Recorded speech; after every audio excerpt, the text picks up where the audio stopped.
El talento que no quiso ser, el habilidoso, el zurdo, el que negó una y otra vez a la selección, el mexicano más español que existe, el futbolista más basquetbolista que existe, el que entendió que jugar al fútbol puede verse como un trabajo y nada más, no como una pasión, polémico desde el inicio hasta el fin de su carrera. A todos nos quedará la duda de qué pudo haber sido, hasta dónde hubiera llegado, a todos menos a él. Esta es la crónica repasando la carrera de Carlos, de Carlitos Vela. Yo prefiero mil veces ver un partido de NBA que uno de fútbol. Así. Te voy a ser sincero, la verdad a mí el fútbol nunca me ha apasionado tanto como a decir, soy del Madrid o de X equipo y voy a muerte.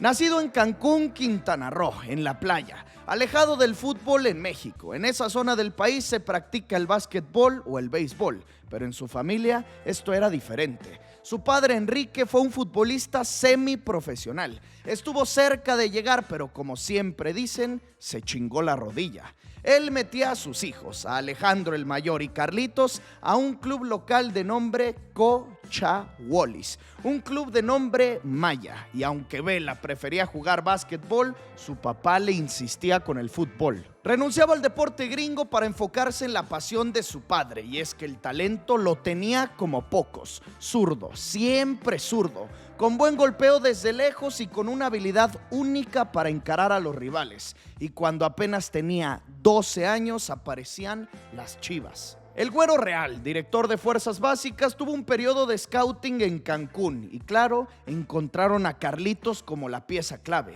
Se lo llevaban para Guadalajara junto a su hermano mayor y de esta forma, con el rebaño, empezaba el camino de Vela en el fútbol de inferiores, donde compartía generación con un tal Javier Hernández, con el Pato Araujo u Omar Esparza. Poco a poco iba escalando posiciones en Chivas, aunque nunca llegando al primer equipo.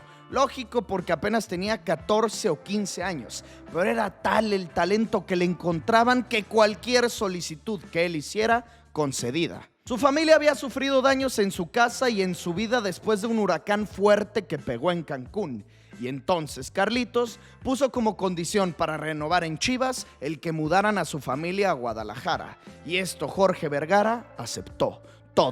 Todo lo que pedía se le concedía. Año 2005, 16 años de edad y aquí llega su presentación al país entero. El Mundial de Fútbol Sub-17. Como era estrella y figura en Fuerzas Básicas, el seleccionador de México lo llevaba y le asignaban la 9 en la espalda.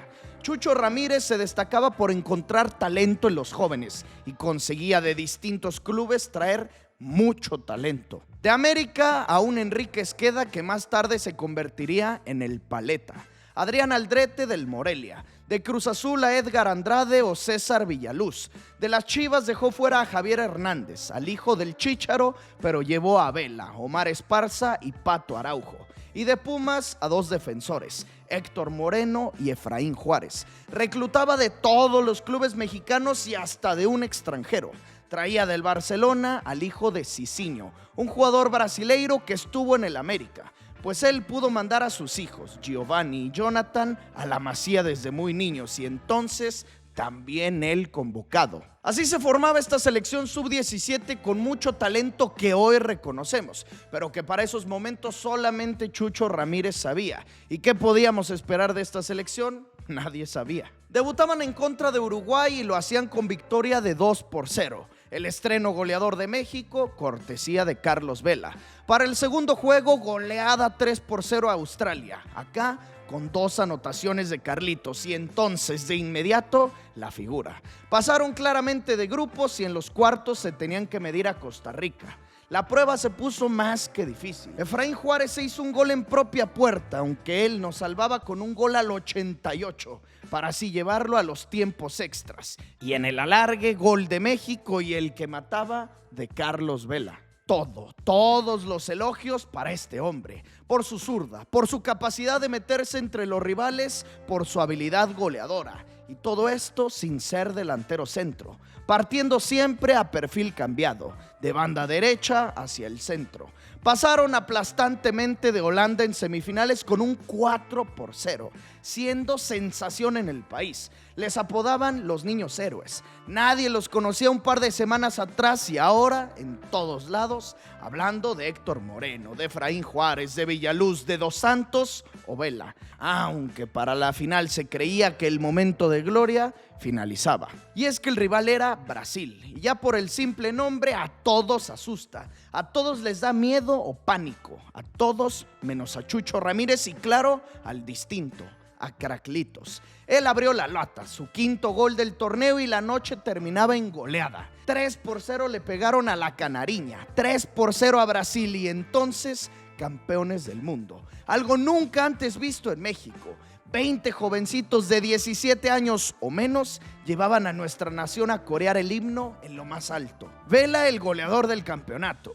Gio Dos Santos, el segundo mejor jugador de todo el torneo, y a pesar de tener solo 16 añitos, este mundial le cambiaba para siempre la vida a la nueva estrella. Se presentaba en los despachos de Jorge Vergara el Arsenal, los Gunners, un equipo que para esos momentos era de lo más top en todo el planeta Tierra. Eran los invencibles de Arsène Wenger. Contaban con Patrick Vieira, Dennis Bergkamp o claro, Thierry Henry. Encontraban en Vela un talento que su entrenador Wenger buscaría potenciar a futuro. Le ponían sobre la mesa a las Chivas más de 100,000 libras y aparte un beneficio grande. Si llegaba a jugar 50 partidos con el Arsenal, le tendrían que dar 450,000 libras más a las Chivas. Ellos claramente no se lo pensaron, lo vendían a Inglaterra, se quedaban con algo de dinero y aparte con el orgullo de saber que impulsaron la carrera de un mexicano de solo 16 años, un hombre que tenía todo, absolutamente todo para romperla en Europa. Desde aquí en revistas, en programas de televisión y en todos lados se hablaba del extraño caso de Carlos Vela. Sin haber debutado en primera división, ya estaba en el viejo continente. Algunos lo criticaban, decían que se tenía que foguear acá primero y luego partir. Otros, claro, lo incitaban a irse. No hay mejor escuela que la inglesa. Opinión dividida, pero él, como siempre y desde siempre, enfocado en él y no en lo que la prensa diga. Se incorporaba a las filas de un grande, pero de inmediato llegaban los problemas. Los pasaportes, las visas y los permisos de trabajo. Debido a que solo tenía 16 añitos, la Federación Inglesa no le permitía jugar. La edad se volvía un tema y entonces lo tenían que mandar a préstamo. Le encontraron acomodo en España, un primer año en el Celta de Vigo, en la liga, aunque nunca debutó. Lo mandaban a la segunda división con el Salamanca y ahí se veía su debut como profesional y tuvo una muy buena campaña. 8 goles marcados, todo esto teniendo todavía 17 añitos. Arsène Wenger seguía sin poder incorporarlo a sus filas, así que otro año a préstamo. Seguía en España, ahora en la liga jugando para el Osasuna de Pamplona. Hizo sus primeros tantos en primera división y ahora sí, después de 3 temporadas fuera, en Vigo, Salamanca y Pamplona, volvía a Londres. Regresaba al Emirates, en un Arsenal ya sin Bergkamp, Vieira o Henry, pero con 3 nuevas estrellas, Van Persie, Fábregas y Arshavin. Claramente la competencia estaba más que compleja, pero Wenger estaba convencido que el talento del mexicano daba para esos niveles. Lo debutaba como Gunner, jugaba Premier y Champions League. Hizo sus primeros tantos con esa camiseta roja, ningún gol feo, todos lindos. Un jugador de recambio que le tocaban pocos minutos, pero cuando le daban confianza, él respondía. En la Carabao Cup titular, pues se mandó un hat-trick y una asistencia, el primero de su carrera. En la ronda siguiente nuevamente titular, gol y asistencia. Llegó incluso a disputar las semifinales de la Champions, en donde cayeron a manos del Manchester United. Aún así tuvo un gran comienzo como Gunner, portando la 12 en la espalda, siendo dentro de los jóvenes el favorito de su entrenador. Todo esto junto con Aaron Ramsey, los que siempre entraban de cambio. Obviamente esto en México llamaba la atención. El niñito que ganó el Mundial Sub-17 ahora está en la Premier League. Está teniendo minutos, está haciendo goles y todo esto a sus apenas 19 añitos y entonces selección. Se vestía de verde con la mayor, con el Tri y claro, acá también marcaba.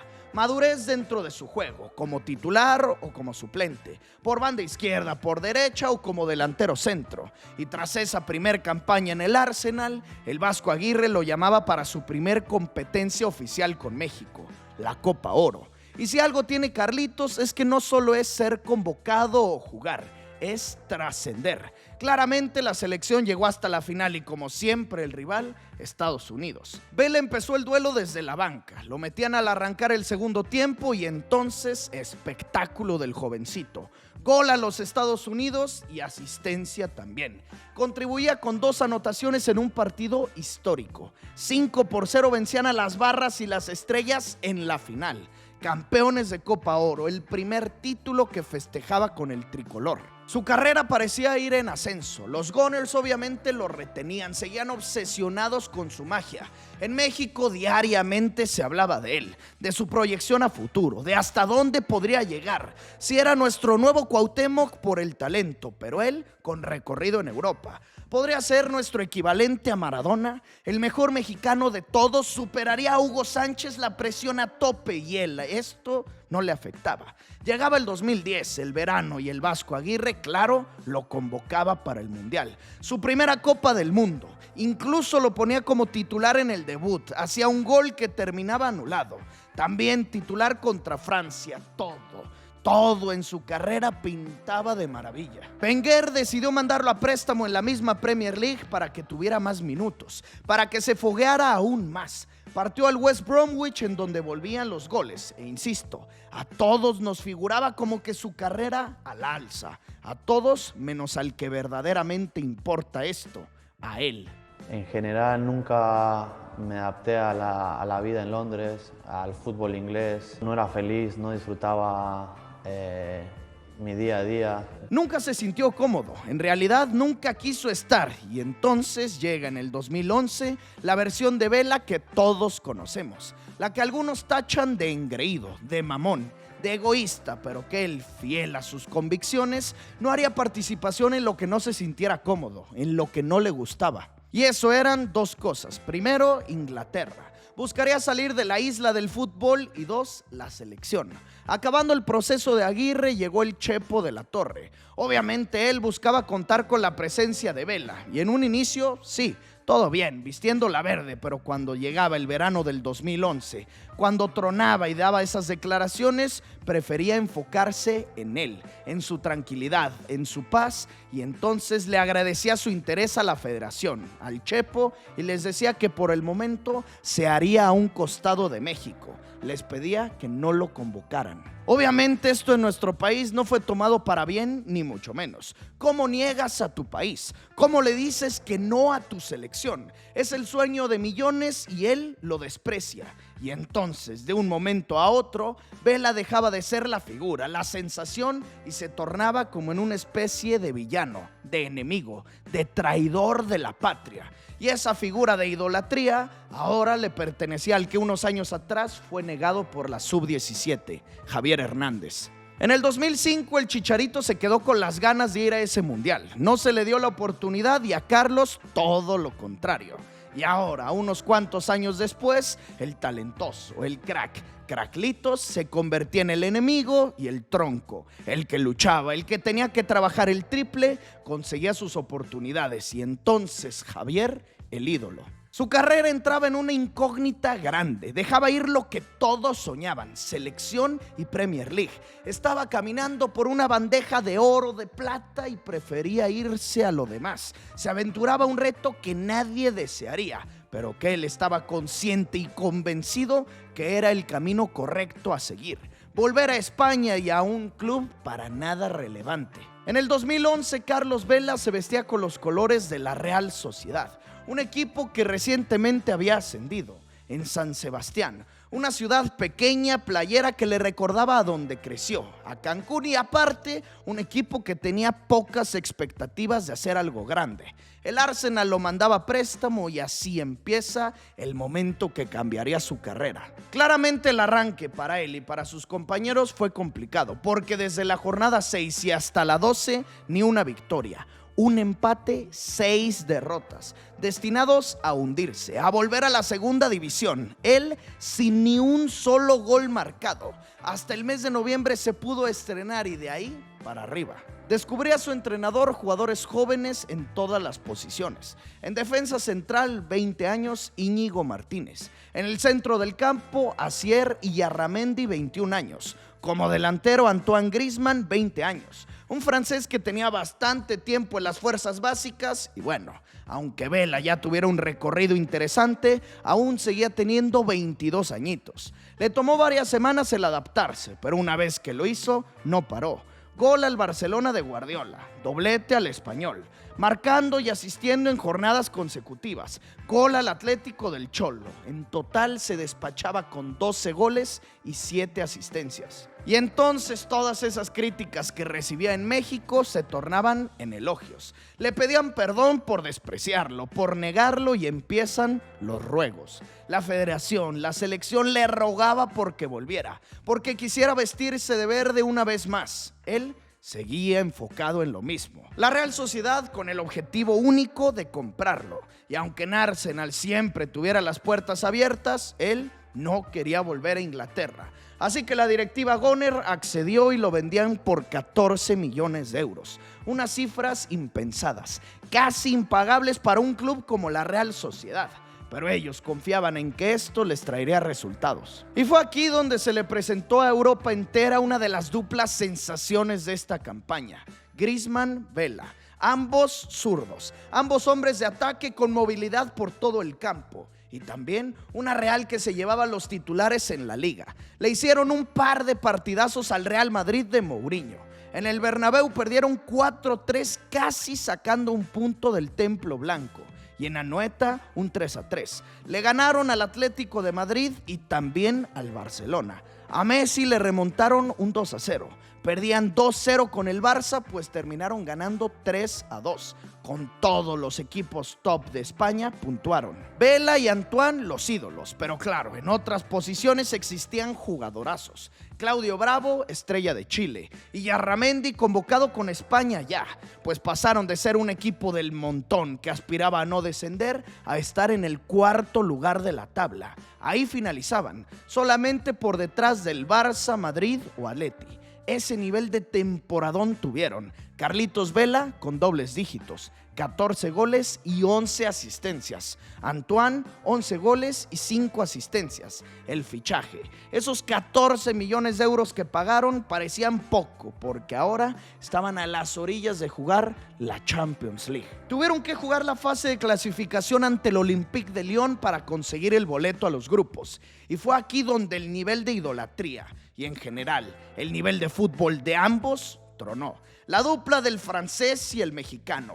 Vela asistió a Antoine para que se aventara una tijera desde lejos. Y en Anoeta, en casa, doblete del mexicano. Claro, uno de esos tantos con asistencia de Griezmann. Se metieron a la fase de grupos de UEFA Champions League. Volví a escuchar el himno más lindo de todos y por sus propios méritos. De no ser por él, inconcebible la posibilidad de que la Real Sociedad jugara acá.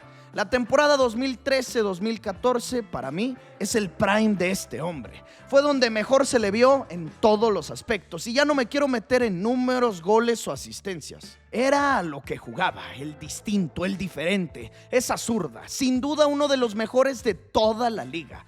Todos los defensores sabían que cuando tocara como rival la Real, Vela sería el dolor de cabeza. E insisto, no quiero hablar de números, pero es que es imposible. Tuvo un juego ante el Celta de Vigo de Luis Enrique en el que hizo 1, 2, 3 y hasta 4. Un póker a su ex equipo. Griezmann terminó por convertirse en una estrella global, pero en esos momentos, en Anoeta, el que más camisetas vendía, el que más coreado era el número 11, Caraclitos. 21 goles y 13 asistencias en total. Y aunque en lo colectivo bajaban puestos en la tabla, se volvían a ponerse en competiciones europeas. Séptimos de la tabla y claro, el resumen, lo más destacado es que un equipo como la Real Sociedad haya jugado Champions League. Era año mundialista y México tenía una gran generación de jugadores. Se clasificaban de milagro a la Copa de Brasil, pero ahora estaban con el Piojo Herrera como seleccionador. Y con él, la realidad es que el Tri dio un giro de 180 grados. Ilusionaban, prometían, jugaban bien y Miguel tenía una obsesión: lograr convencer a Carlos de volver. Sabía que el reto era grande, pero él, con su carisma, con su forma de ser, estaba confiado en conseguir ese objetivo. Viajó hasta San Sebastián, salió a cenar con Vela, se reunió con él y el resultado: negación. Vela volvía a decir gracias, pero no. Y en nuestras tierras esto era una frustración grande. Ya nos sorprendía, pero no dejaba de ser esto algo de impacto. El mayor talento de nuestra nación diciéndole que no a un mundial. Razones ninguna, solamente temas personales. Desde el 2011 se había desaparecido y aunque viniera la Copa del Mundo, no tenía planeado regresar. El hombre polémica, el enemigo de la patria como algunos lo conocían, se quedaba en España enfocado en su Real, en un cuadro que cambió bastante. Su mejor socio, su mejor amigo, se fue al Atlético de Madrid. Y llegaba como entrenador David Moyes, el enemigo de los mexicanos, el que terminó por correr al Chicharito del Manchester United. Con ese director técnico escocés, Vela tuvo que cargarse al equipo para evitar el que se hundieran en el fondo. Así fue, aunque ya no volvieron a competir en Europa. Pasaba el Mundial de Brasil, en donde, bueno, el penal de Robben, ya ni para qué meternos ahí. Pero dejemos el tema en que la motivación era grande para la selección. El Piojo seguía obsesionado con él, con su vuelta, y ahora sí lo consiguió. En una gira europea se volvió a vestir de tricolor y su calidad no está en duda. México vivió una revancha con Holanda y en sus tierras, en Ámsterdam. Pues nada más y nada menos que doblete del zurdito. Uno de ellos, gran gol, y de su mano, triunfo. Le ganaban a Holanda en su campo y todo gracias a su regreso. A partir de ahí se convirtió en un recurrente convocado. Fue a una segunda Copa Oro donde nuevamente se coronó como campeón, su segundo título y claro, con goles suyos. Siguió su camino por San Sebastián en donde aumentaba su nivel de idolatría. Portaba bastante seguido el gafete de capitán y como ahora ya se sentía cómodo a nivel personal, quiso volver. ¿Por qué ese fue el tema, la crítica o bien lo que nadie entendía? ¿Por qué si existía tanto talento y a Griezmann lo vendían en 50 millones, por qué a él no en algo similar? Y no era porque ofertas faltaran, era porque lo que le faltaba era interés.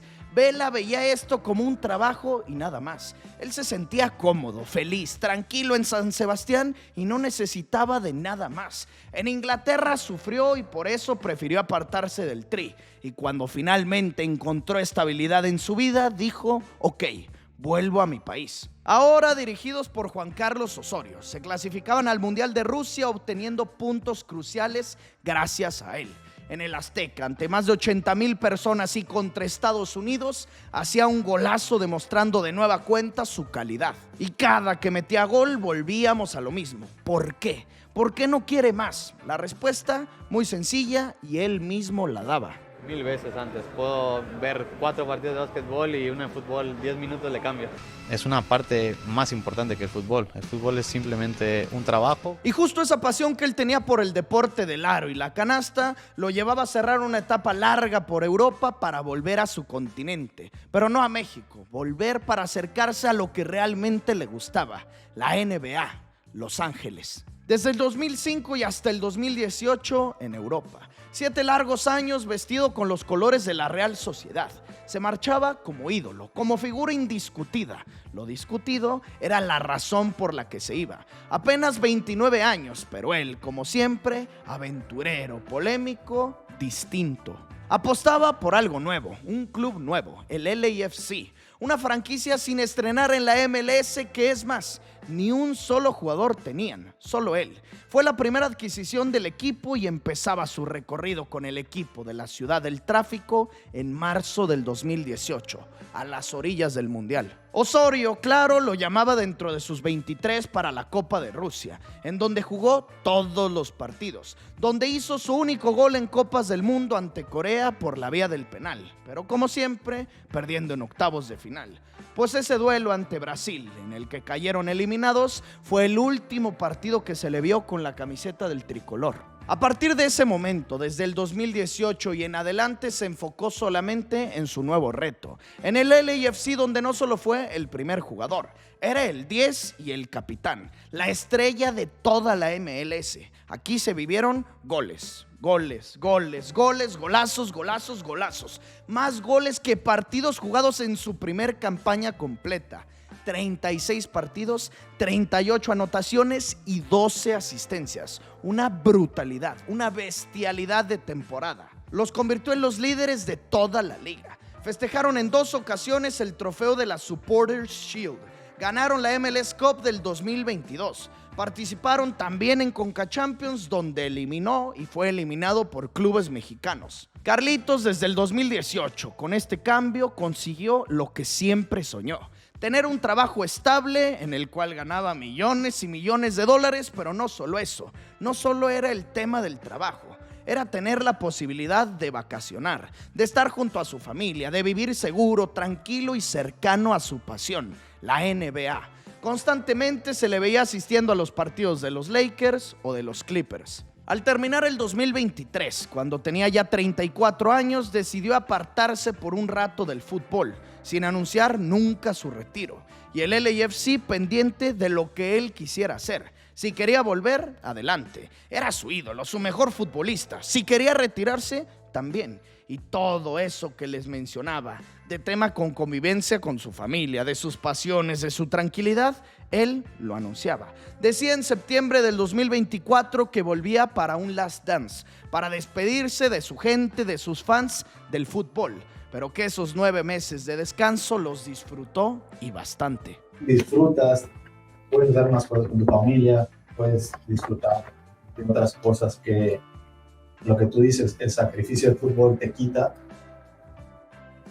Pues cuando le agarras el gusto, lo difícil es regresar. Y es que, si les soy sincero, yo esto no lo veo nada mal, su forma de pensar o su forma de cómo ejecutó su carrera. A todos nos da coraje, nos frustra y nos deja con esta incógnita de qué pudo haber llegado a ser, qué jugador se pudo haber convertido, un talentoso, el mejor mexicano al menos de esta generación, sin ningún tipo de duda, pero a él no le importaba. Y creo que todos decimos, es que es el sueño, yo si hubiera sido él, haría y haría y haría, pero la realidad es que no somos él, no estuvimos en ese lugar y no conocemos lo que le tocó vivir o lo que en realidad vive un futbolista. Y es que en mayo del 2025, a sus 36 años de edad y después de 20 largos años en el fútbol profesional, Carlos Alberto Vela Garrido daba su último adiós. Anunciaba que se terminaba esta etapa de su vida, viviendo en Cancún, Guadalajara, Londres, Salamanca, Vigo, Pamplona, West Bromwich, San Sebastián o Los Ángeles,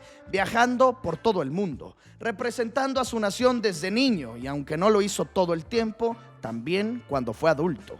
Jugó 2 mundiales, hizo más de 200 goles, se convirtió en ídolo y en figura de 2 equipos y, claro, un socio y amigo entrañable de una bestia como lo es Antoine. Un saludito a Calito Vela, güey. Un Calito. Un tipo polémico, criticado, laureado, odiado, de todo un poco. Incomprendido, pero yo diría único. Único y siempre fiel a sus creencias. ¿Que pudo haber sido más? Sí, sin duda. ¿Que pudo haber llegado a un equipo top? También no me queda la menor de las dudas, pero el costo, el precio que hubiera tenido que pagar para conseguir eso, solo él lo sabe y por algo no lo hizo.